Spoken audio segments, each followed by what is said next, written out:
Hi, today we're going to look at one of the more controversial leadership theories, situational leadership, or as the chapter calls it, as the book calls it, the situational approach to leadership.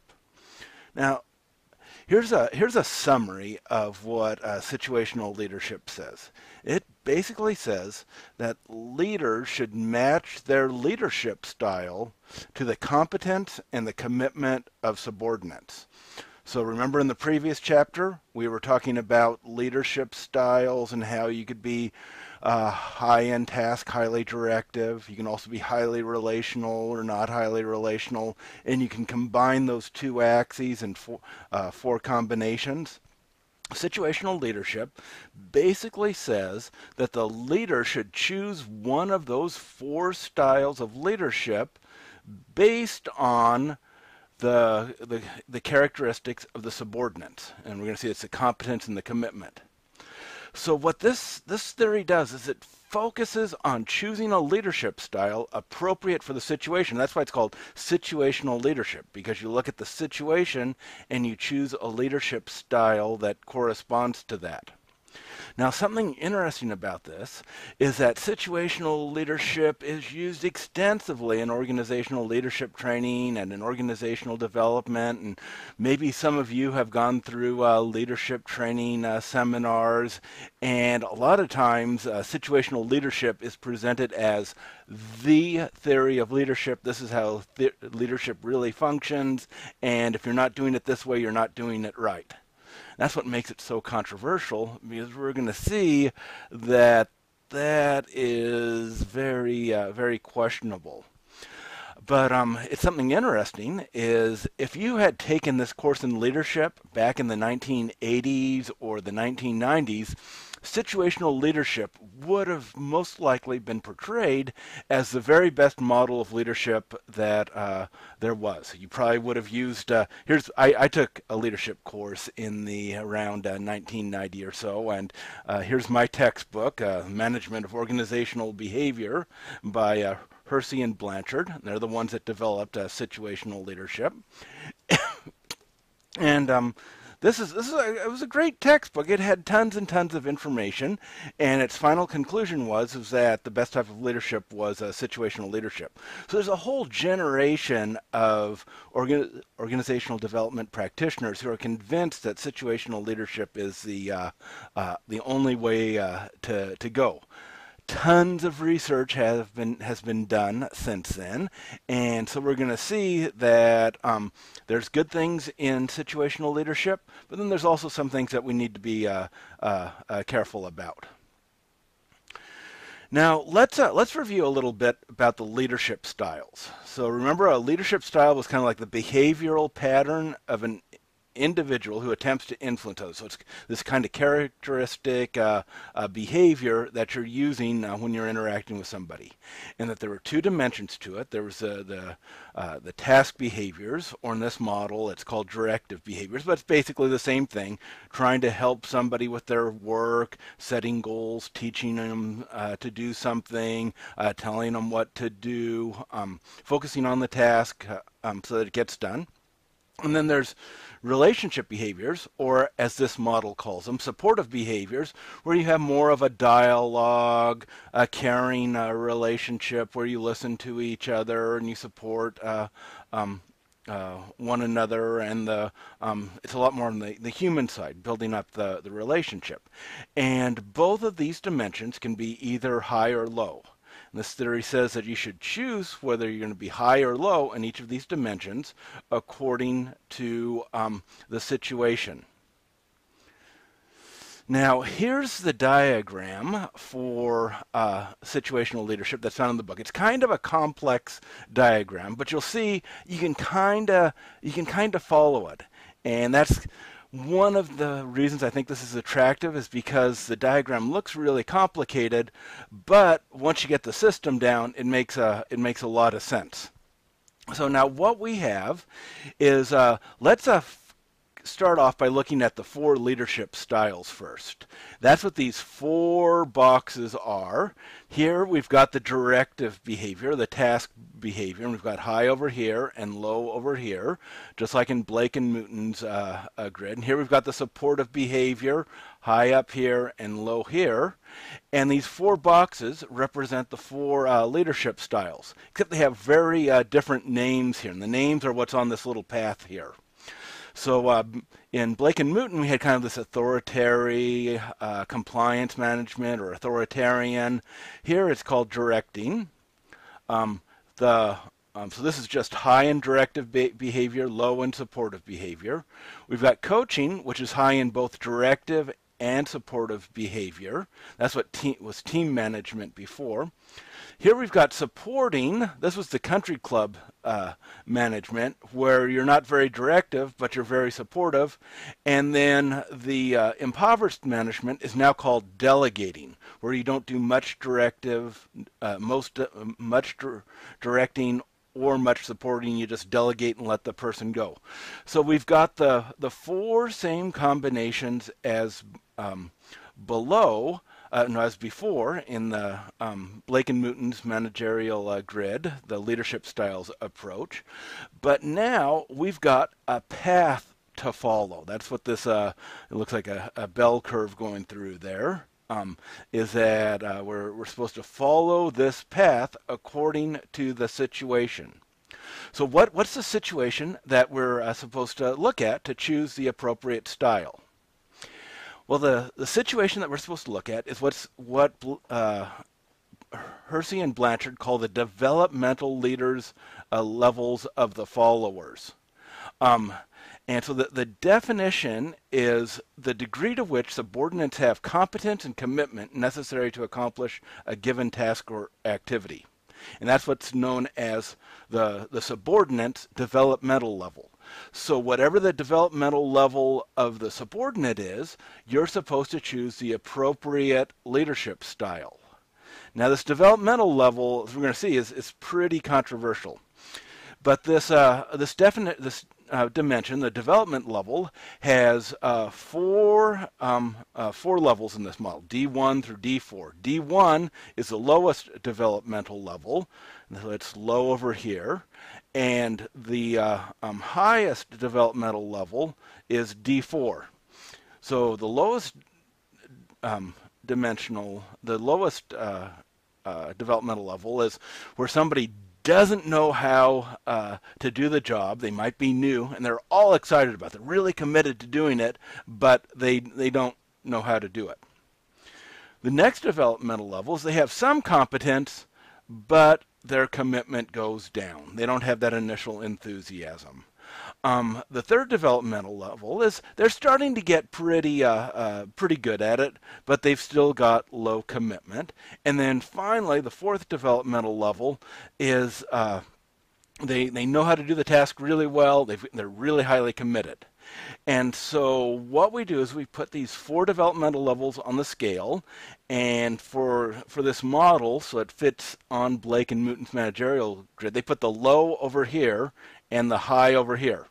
And so theoretically, employees start at a low developmental level, and across their career or across some time span, they increase in their competence, real low competence here, medium competence here, high competence here, and their commitment kind of wavers. They're high commitment here, but low commitment here. And so what you're supposed to do is to find the right leadership style. You're supposed to find the commitment level of the followers. And that's what we have down here. So down here we have D1 through D2 through D3 to D4, the development level of the follower, and that is supposed to dictate what part of the path that you're on. So when you have a new employee who doesn't know what they're doing, but they're all enthusiastic, you're supposed to direct them. You're supposed to tell them, be very directive, telling them what to do. Don't give them much supportive behavior because they're already really motivated. They don't need that. And then as they advance to D2, They still need a lot of information because they're kind of new at it. They need a lot of direction, but as their motivation goes down, they need more relationship behavior. So they need coaching. Now, as they continue to to develop, they're not going to need as much directive behavior, and that's what the supporting role is in this model. They still might not have much enthusiasm, so you need to give them a lot of relational support. But finally, they'll get up to some point where they're extremely competent. They don't need direction from you anymore, and they don't need support from you anymore. You can just delegate to them and let them go. And so that's how this model is supposed to work. You start on the path here with an employee who doesn't know anything but is enthusiastic. You move from directing to coaching to supporting to delegating as they increase in their development levels. Now, so in practice, how does this work? What are the leaders supposed to do in the situational leadership? Well, the situational leader has two tasks. First is to diagnose the situation, which in this case means identify the developmental level of the employee. So you've got to look at the employee before you choose a style. So you might want to ask questions like, what is the task subordinates are being asked to perform? Okay, figure out what they're supposed to do, how complicated is it, and what their skill set is. And if their skill set doesn't correspond to what they're supposed to be doing, they need a lot of directive behavior. If they already have the skill set to perform their tasks, they need less directive behavior. So this would be that'll let you know how developed they are. But then also you ask, how motivated are they to do the job? If they're not very motivated, they need a lot of relational support. If they are motivated, they don't need much relational support. So you diagnose the situation, you look at the developmental level of the employee, D1 through D4, and then you choose the appropriate style, S1 through S4. And so you choose the leadership style that correspond to the employee's development level. Okay, so that's the theory. Now let's look at some of the strengths and weaknesses of this. Now the strengths is that it emphasizes leader flexibility. It's saying that leaders should change their style based on the requirements of the situation and the subordinate needs. And that's really good because sometimes one leadership style is going to work better in another situation, in one situation than another. So this is the first theory that starts saying that you need to adapt your leadership style. Sometimes you need to be more directive. Sometimes you need to be more supportive.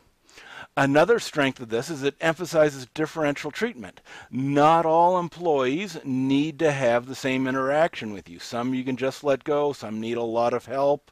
It's kind of like the squeaky wheel gets the oil. You need to look at the employee to figure out how you're going to respond to the employee. So these things are really good. Now there's some semi-strengths also. One is what the textbook calls marketplace approval. Consultants love this, and they often promote situational leadership as a very credible model for training managers to become effective leaders. And as I said, maybe some of you have already had training in situational leadership. There's tons of information about this, tons of products that you can buy, tons of consultants that will come in and teach that. And it's relatively clear. Situational leadership clearly states what a leader should and should not do in various settings. So it's like there's right answers. You can read a description of something and there's supposedly a right answer that everybody should choose, a right leadership style for the situation depending on the leadership, the developmental leader, the developmental level of the follower. Now, a lot of people like this relative clarity. It's like, oh, there's answers for everything here. Other people say life is really complex, and you can't just look at two variables or actually just one variable in a sense to determine what the appropriate behavior is in a situation. Now let's look at some of the weaknesses, some of the criticisms. One of them, and the main one, is that developmental levels aren't convincing. Do employees really go from that D1 to D2, D3, D4 level? And especially, why should motivational levels go down when competence goes up? Yeah, you can get tired of a task, but this assumes that for quite a while, as competence goes up, the motivational level goes down. And what we know about humans is that no, you're more motivated to do things that you're competent at than things that you're not competent at. And that also kind of assumes that competence levels progress continuously. You have a set of skills to master, and as you go through your career, you get better and better at it. Well, that's good if you're doing a routine task, if you're doing the same thing day after day, year after year. For example, house painting. When people start off as painters, they really don't do it too well, and they have to learn a skill set, and with years of experience, they can get really, really good. But nowadays, the task requirements are changing so often. The job requirements, the technology is changing. There's just continually changing that typically you find yourself doing some things where you're competent at on one day, things that you're not too competent on the other. Something changes and you need more training. You get put into some situation that's not ever going to correspond to your skill set, and you need to get a different set of responsibilities. And so this continual movement from D1 to D4 with this fluctuating commitment doesn't describe how a lot of people function. Now, in this question of receiving support from a supervisor, most people would not say it depends on their developmental level. Most people say they need support depending on the task requirements, whatever they're supposed to be doing right now. That's how much interaction and support they need from their superior. The relational context, depending on how close of a relationship with the supervisor, how well you get along, things like that, and their life situation. Sometimes people need more support than other times. So when you ask people how much support do you have, do you need from your supervisor, they're not going to say it depends on my developmental level. They're going to give a ton of other variables. And then we know that there's other things that affect the support that people need. For example, people that are more educated tend to say they need less support. Women tend to appreciate relational support more than men do. So there's a lot of demographic factors that can come into play that should influence the support that a manager gives. Plus, there's the actual manager's style, what the manager is most comfortable doing, what the manager can do best. So it's not convincing that the developmental styles should determine what the leadership style should be. Another criticism, and this is a big criticism, is that research just doesn't show that this model says what the best type of leadership style is for the developmental level of the follower. It makes a nice curve on the picture, but when you start measuring it, you don't get that nice relationship. There's too many other variables, and whatever the developmental level is such a small influence that you can't apply it across different situations. So there's really not very much evidence that the situational leadership works in real life.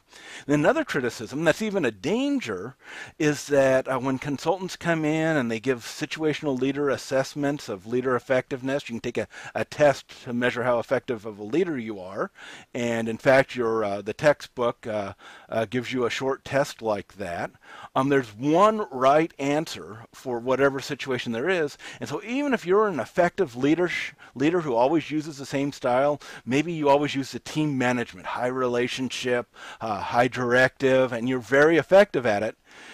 If you always choose that style on the leadership assessment, you'll come off as someone who doesn't know how to lead, even though you really are effective.